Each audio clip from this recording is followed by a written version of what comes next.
New beginnings. The fluorescent lights of Meridian Tech's 7th floor hummed with the same monotonous drone as the voices in the conference room. Kira Voss sat at the far end of the mahogany table, her posture perfect despite the uncomfortable chair, her dark eyes scanning the quarterly reports with practiced efficiency. She'd been with the company for exactly 3 weeks, and already she could feel the weight of unwanted attention pressing against her shoulders. "Did someone order the coffee, girl?" Marcus Holt's voice cut through the presentation, drawing snickers from his cluster of sycophants. His eyes landed on Kira with calculated cruelty. "Oh wait, that's our new analyst. My mistake." Kira didn't flinch. She'd faced down armed insurgents in places these corporate warriors couldn't find on a map. Marcus Holt, with his expensive suit and cheaper courage, was barely a blip on her threat radar. She simply met his gaze with calm indifference before returning to her notes. "Leave her alone, Marcus." The quiet voice belonged to Ethan Cole, a senior developer whose reputation for decency was as solid as his code. He sat across from Kira, his hazel eyes showing genuine concern. "She's doing her job." "Mind your business, Cole," Marcus sneered, but the moment passed. The meeting continued, though Kira could feel the toxic energy radiating from Marcus's direction like heat from asphalt in August. Later, as the office emptied for the evening, Ethan approached her desk. "Hey, I'm sorry about Marcus. He's an acquired taste that most of us never acquired." Kira allowed herself a small smile. "I've dealt with worse." "I believe that." Ethan leaned against the cubicle wall, his tall frame relaxed. "Want to grab coffee sometime? Actual coffee, not a passive-aggressive power play." Before she could answer, Marcus appeared with 2 of his cronies, Derek and Jason, men who traded their spines for proximity to power. "Still here, boss? Don't you have a gym to haunt or something?" Kira stood slowly, gathering her belongings with deliberate calm. The movement was fluid, economical, the kind that comes from years of training where wasted motion could mean death. Marcus noticed but didn't understand what he was seeing. "Good night, gentlemen," she said evenly, walking past them toward the elevators. Marcus stepped into her path. "We're not done talking to you." Ethan moved closer. "Marcus, come on. 3 weeks and you think you can just ignore us?" Marcus's voice dropped to something uglier. "Friday night, company retreat. You're coming. We're going to teach you how things work around here." Kira's expression remained neutral, but something flickered in her eyes, something cold and calculating that came from a place these men had never seen and never would. "I'll be there," she said quietly. As the elevator doors closed behind her, Ethan felt an unexpected chill. He'd seen that look once before, on a documentary about Special Forces operators. But that was impossible. Wasn't it? The incident. The company retreat was held at Pinecrest Lodge, a rustic facility nestled in the mountains 2 hours from the city. Kira had arrived prepared, her small duffel containing exactly what she needed and nothing more. The habit of traveling light died hard. The first day passed with the usual corporate rituals, trust falls, team-building exercises that built nothing but resentment, and a dinner where alcohol flowed more freely than genuine conversation. Kira remained on the periphery, observing. Ethan stayed close, his presence a quiet comfort she hadn't expected to appreciate. "You don't drink?" he asked as they stood on the lodge's deck, watching the sun paint the mountains in shades of amber and rose. "Not often," Kira replied. "Dulls the reflexes." Ethan laughed, then stopped when he realized she wasn't joking. "You're serious." "Old habits." She turned to him, and for the first time since they'd met, she let her guard drop slightly. "Thank you, by the way. For being kind. It's not exactly heroic to treat people like humans," Ethan said, but color rose in his cheeks. He'd been thinking about Kira constantly since that first meeting, her quiet strength, the mystery she carried like a second skin. Their moment shattered as Marcus's voice boomed from inside. "Voss. Get in here." We're playing games. Kira's jaw tightened almost imperceptibly. I should go. I'll come with you, Ethan offered. Inside, Marcus had gathered a crowd. His face was flushed with whiskey and malice. Truth or dare, boss? You look like someone with secrets. I'll pass. Kira moved toward the stairs. Marcus grabbed her arm. The touch was aggressive, meant to intimidate. I don't think so. You've been acting like you're better than us since day one. The room went quiet. Derek and Jason flanked Marcus, blocking the exit. Ethan stepped forward. Marcus, you're drunk. Let her go. Stay out of this, Cole. Marcus's grip tightened. Maybe we take a walk, boss. Just you and me. Time you learn some respect. What happened next occurred in less than 3 seconds, though it would replay in Ethan's mind for years. Kira's free hand moved with surgical precision, striking a pressure point in Marcus's wrist. His hand opened involuntarily. She pivoted, using his momentum against him, and suddenly Marcus was face down on the floor with Kira's knee pressing lightly against his spine. Derek lunged. She swept his legs without looking, her awareness of the space around her seemingly supernatural. Jason wisely froze. Touch me again, Kira said calmly, her voice carrying easily through the silent room, and you'll wake up in a hospital wondering what happened. She released Marcus and stood, her breathing unchanged, her expression neutral. The entire incident had been so controlled, so effortless, that it barely seemed real. Ethan stared, his mind racing to reconcile the quiet analyst with the warrior he'd just witnessed. You crazy, Marcus started, scrambling up. Security is here, someone announced. 2 lodge security officers entered, summoned by a frightened intern. Marcus's survival instincts kicked in. Officers, thank God. This woman just attacked me unprovoked. I want her arrested. Kira remained silent, her eyes meeting Ethan's across the room. In them, he saw a resignation mixed with something deeper, a history of fighting, of proving herself, of never quite escaping who she'd been trained to be. That's not what happened, Ethan said firmly, stepping into the circle. Marcus grabbed her first. She defended herself. There are 20 witnesses. Murmurs of agreement rippled through the crowd. Marcus's cronies might have been cowards, but the others had seen the truth. The security officers looked between them. Everyone stays put. We're calling the police and company leadership. As the room erupted in nervous chatter, Kira walked to the deck, needing air. Ethan followed. Navy SEAL, he asked quietly. Kira's silence was answer enough. That's incredible, he breathed. That's over, she corrected, gripping the railing. Or it was supposed to be. Ethan stood beside her, close enough that their shoulders almost touched. Thank you for not really hurting him. Despite everything, Kira smiled. The night's still young. Truth revealed. The conference room at Meridian Tech's headquarters felt smaller than usual, crowded with the weight of consequences. Kira sat across from Helen Varga, the company's CEO, and 2 representatives from Human Resources. Ethan had been called as a witness. Marcus was conspicuously absent, reportedly meeting with his lawyer. Ms. Voss, Helen began, her silver hair pulled back severely, her expression unreadable. Your personnel file is remarkably sparse. Standard background check, references, employment history. But nothing about military service. Kira had known this moment would come eventually. She'd hoped for more time. I didn't lie on my application. You didn't ask about military service. Navy SEAL, Helen said, reading from a tablet.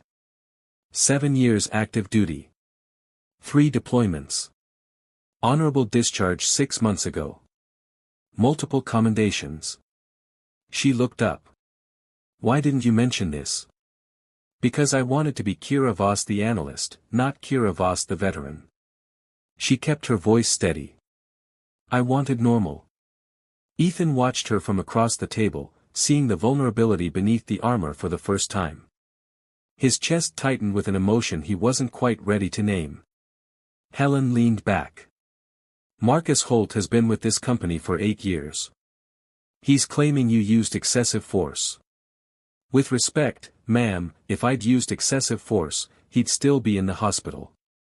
Kira's bluntness earned a surprised laugh from one of the HR reps. I used the minimum necessary to protect myself from unwanted physical contact and implied threat. 23 witnesses confirm your account, Helen said, a hint of satisfaction crossing her features. Marcus Holt is being terminated. But Ms. Voss, we need to discuss whether you can separate your military training from civilian workplace expectations. Before Kira could respond, there was a knock on the door. A woman entered, and the room's atmosphere shifted immediately. She was striking, not just beautiful, but otherworldly. Her skin held a subtle blue luminescence, like moonlight on water.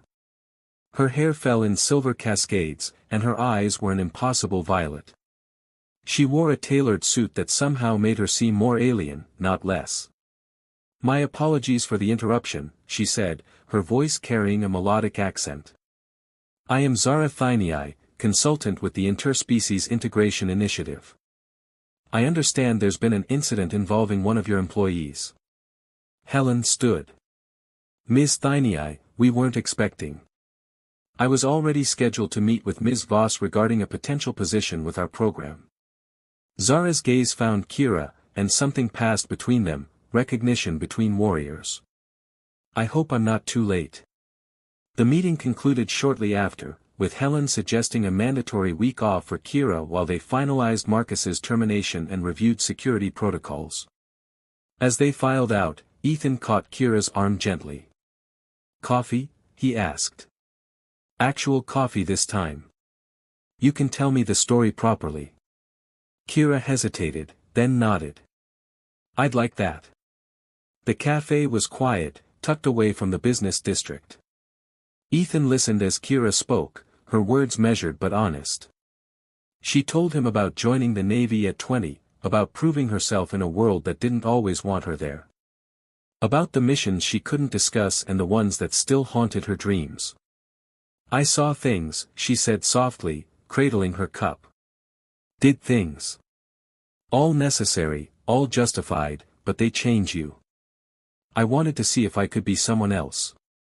Someone gentler. Ethan reached across the table, covering her hand with his. The touch was electric, unexpected. You don't have to be someone else. You just have to be you. Kira turned her hand over, lacing her fingers with his. And if me comes with baggage? Everyone has baggage, Ethan said, his thumb stroking across her knuckles. Some people just pack lighter than others. She laughed, a real laugh that transformed her face. Ethan felt his heart skip. There she is, he murmured. Who? The woman behind the warrior. Kira felt something crack in her chest, a wall she'd built brick by careful brick beginning to crumble. She leaned forward, and Ethan met her halfway. The kiss was tentative at first, a question. Then deeper, an answer neither had known they were seeking. When they pulled apart, both were breathing harder. I haven't done this in a long time, Kira admitted. Dating? Trusting someone. Ethan squeezed her hand. We'll figure it out together. Later that evening, Kira met Zara at a rooftop bar. The alien woman sipped something luminescent, her expression thoughtful. You remind me of my sister, Zara said. She was a vanguard on our world. Elite warriors who protect the vulnerable. She died in service. I'm sorry, Kira said sincerely. She would have liked you. That control you showed, it takes discipline to have power and choose restraint. Zara's violet eyes gleamed. My people have been integrating with yours for 5 years now. We've learned much from each other. I think you understand what it means to be caught between two worlds. Soldier and civilian, Kira agreed. Warrior and woman, Zara corrected. You can be both, you know. The integration initiative needs people like you.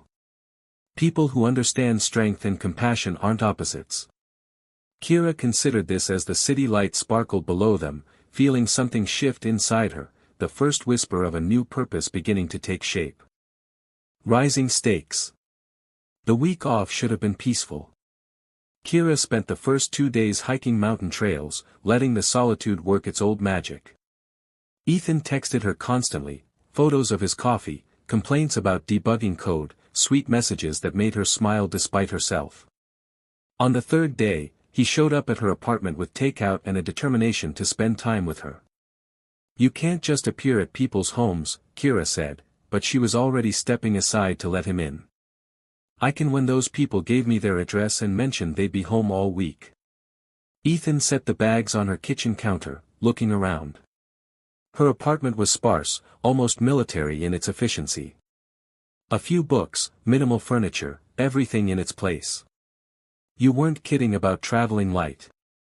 Old habits, she repeated her usual refrain. They ate on her small balcony, watching the sunset paint the city gold. The conversation flowed easily, his childhood in Oregon, her nomadic military upbringing, dreams they'd each tucked away. As darkness fell, Ethan moved his chair closer to hers. I can't stop thinking about you, he admitted, his voice low. Is that crazy? We barely know each other. We know enough, Kira said, turning to face him. You know the worst of me, what I'm capable of, and you're still here. That's not the worst of you. That's just one part. Ethan reached up, tucking a strand of hair behind her ear. His fingers lingered on her cheek. I want to know all the parts. Kira's breath caught. She'd forgotten what it felt like to be seen this way, not as a weapon or a soldier, but as a woman.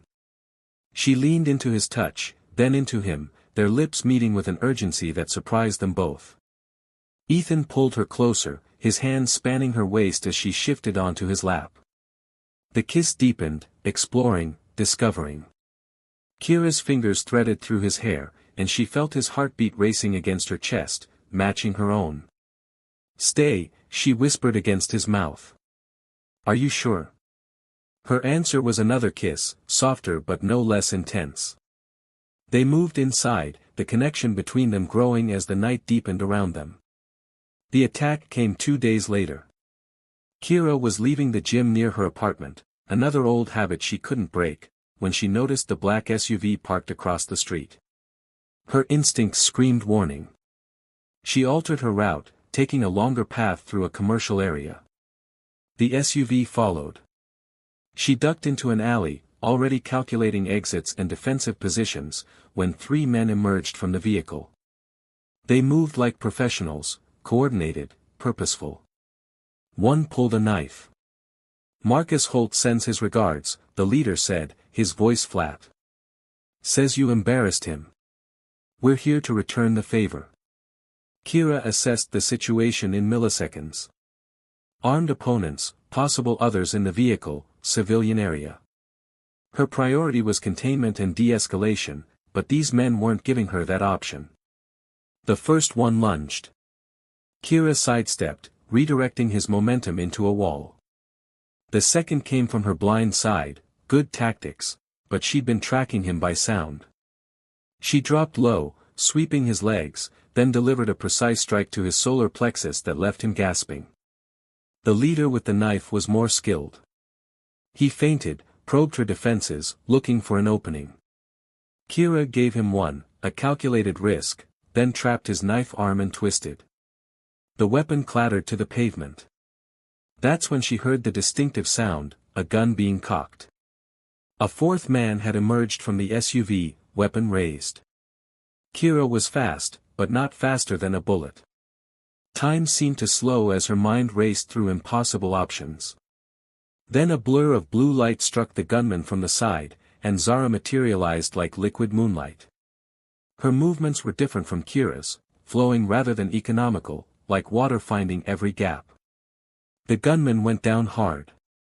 You have terrible enemies, Zara said, barely winded. Her blue skin seemed to shimmer in the dim light. But good timing. I was nearby when I sensed distress.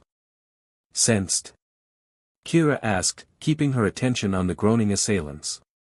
My people are sensitive to violence. Especially when warriors are involved.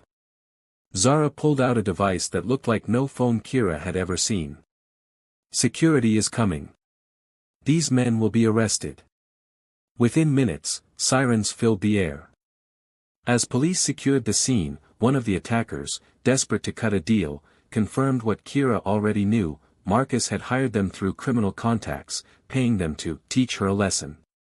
Detective Sarah Reeves took Kira's statement, her expression grave.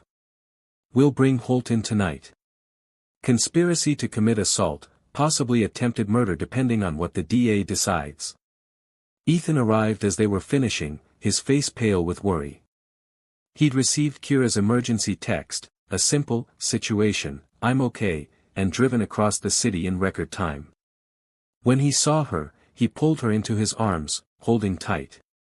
You have to stop making me worry, he said into her hair. I didn't exactly plan this, Kira replied, but she held him just as tightly. That night, back at Ethan's apartment, he'd insisted she stay with him. They lay tangled together in his bed. The lights were off, but the city glow filtered through the curtains, painting them both in soft silver. I thought I'd lost you before I really had you, Ethan whispered, his hand tracing slow patterns on her bare shoulder. Kira turned to face him, their bodies close. You can't get rid of me that easily. I'm trained to survive. I don't want to get rid of you at all. His kiss was tender, reverent, different from the passion of days before. This was deeper, a promise. I'm falling for you, Kira. The warrior, the woman, all of it. Kira felt tears prick her eyes, unexpected and freeing. I'm falling too, she admitted. And it terrifies me more than any fight ever has. Then we'll be terrified together. They made love slowly, carefully, each touch a discovery and a declaration. And for the first time in years, Kira let herself be completely vulnerable, trusting someone else to hold her heart as carefully as she held his. Resolution. The courthouse steps were crowded with media when Marcus Holt was led out in handcuffs 3 weeks later. His lawyer had tried every angle, but the evidence was overwhelming: text messages, financial records, and the testimony of the men he'd hired, all desperate to reduce their own sentences. Marcus was facing 5 to 7 years for conspiracy to commit assault and solicitation of violence. Kira watched from across the street, Ethan's hand warm in hers. She felt no triumph, only a quiet sense of closure.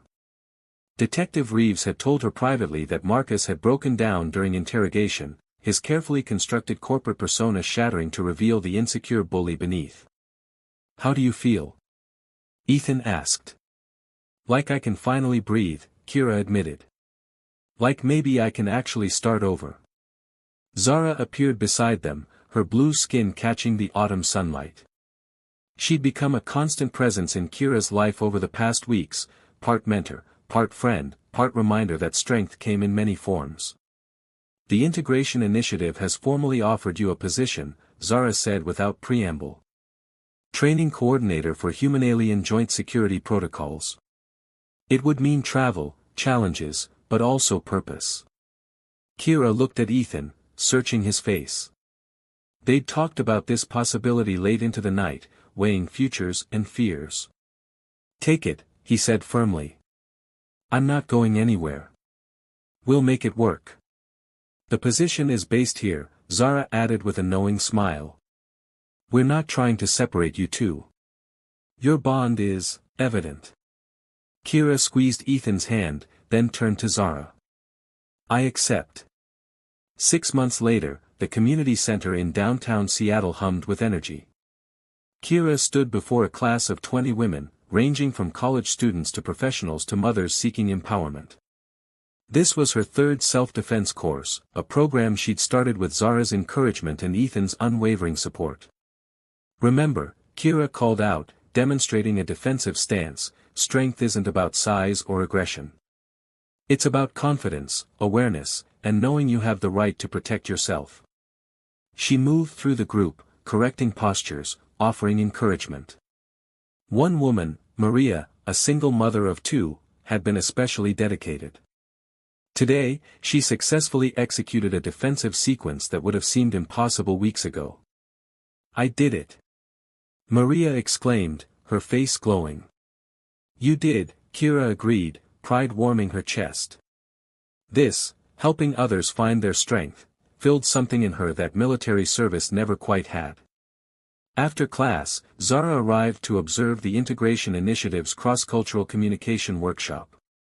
A group of human and alien personnel were learning to work together, breaking down barriers with humor and patience. "You found your calling," Zara observed, watching Kira interact with the students. "My sister would have approved." "I hope I'm honoring her memory," Kira said sincerely. "You are. Every person you teach to stand up for themselves, every bridge you build between our peoples, it matters." Zara's violet eyes shimmered. Strength in service of others is the highest form of warrior craft. That evening, Ethan's apartment had become theirs. His coding books shared shelf space with her military memoirs. His coffee maker sat beside her protein shaker. They'd built a life together, messy and beautiful and real. Kira found him on the balcony, watching the sunset. He turned as she approached, his smile immediate and genuine, the smile she'd come to crave. "How was class?" he asked, pulling her into his arms. "Perfect." She settled against his chest, feeling his heartbeat steady beneath her ear.